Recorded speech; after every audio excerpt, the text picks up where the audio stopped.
कृष्ण प्रिय भाई और बहनों, आगमन का समय विशेष रूप से प्रभु के लिए अपने जीवन को न्यौछावर करने का समय है। प्रभु नहीं चाहता कि आपका जीवन या आपका घर या आपका मन प्रभु से जुदा हो, प्रभु से अलग हो।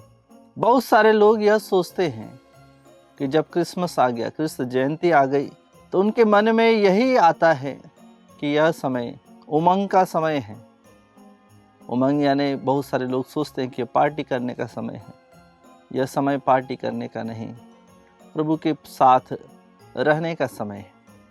विशेष रूप से जिस प्रकार से हम दुख भोग के समय पश्चाताप करते हैं, उपवास करते हैं, दान देते हैं, दक्षिणा देते हैं, तो उस समय हम 40 दिन के प्रार्थना उपवास में अपना समय बिताते हैं।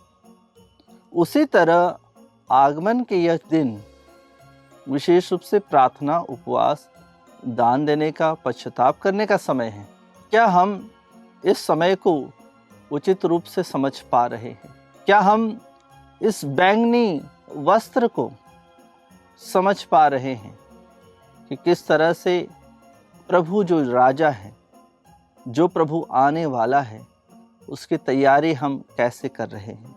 क्या हमारे परिवार का हर एक व्यक्ति प्रभु को ग्रहण करने के लिए तैयार है, या केवल हम अपने बारे में ही सोच रहे हैं या अपने ही जीवन के बारे में सोच रहे हैं? आज हम देखते हैं जब चरनी बनाते हैं, गौशाला बनाते हैं, तो उसमें भेड़ें हैं, उसमें बकरियां हैं, उसमें गाय हैं, उसमें गडरिए हैं, उसमें विशेष रूप से भेड़ें हैं, तो बहुत सारे चीज़ें हैं। और साथ ही साथ गडरिए आते हैं प्रभु से मिलने के लिए भेंट लेकर। 3 राजा आते हैं प्रभु से मिलने के लिए भेंट लेकर। हम क्या लेकर जाएंगे? हम प्रभु को क्या देने जा रहे हैं? क्या हम उस गौशाले के अंदर जाने के लिए अपने आप को तैयार कर रहे हैं या नहीं? क्या हम उस गौशाले में प्रवेश करने के योग्य है या नहीं? जब प्रभु उस गौशाले में आए, वह गौशाला पवित्र हो गया।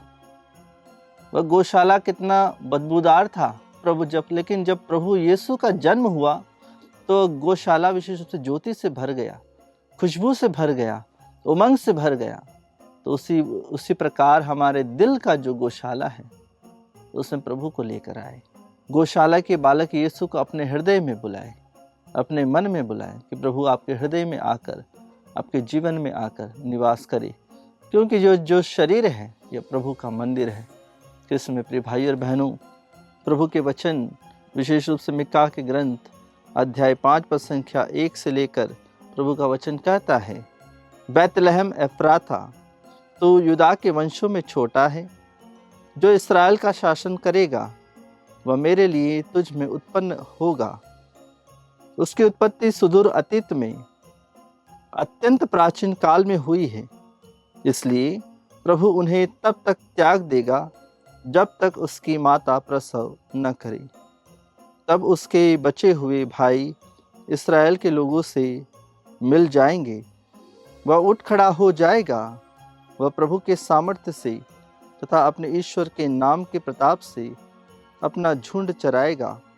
वे सुरक्षा में जीवन बिताएंगे, क्योंकि वह देश के सीमांतों तक अपना शासन फैलाएगा। जी हाँ कृष्ण प्रिय भाई और बहनों, प्रभु का जो शासन है वह हमारे दिलों पर राज्य करता है, हमारे मन में राज्य करता है।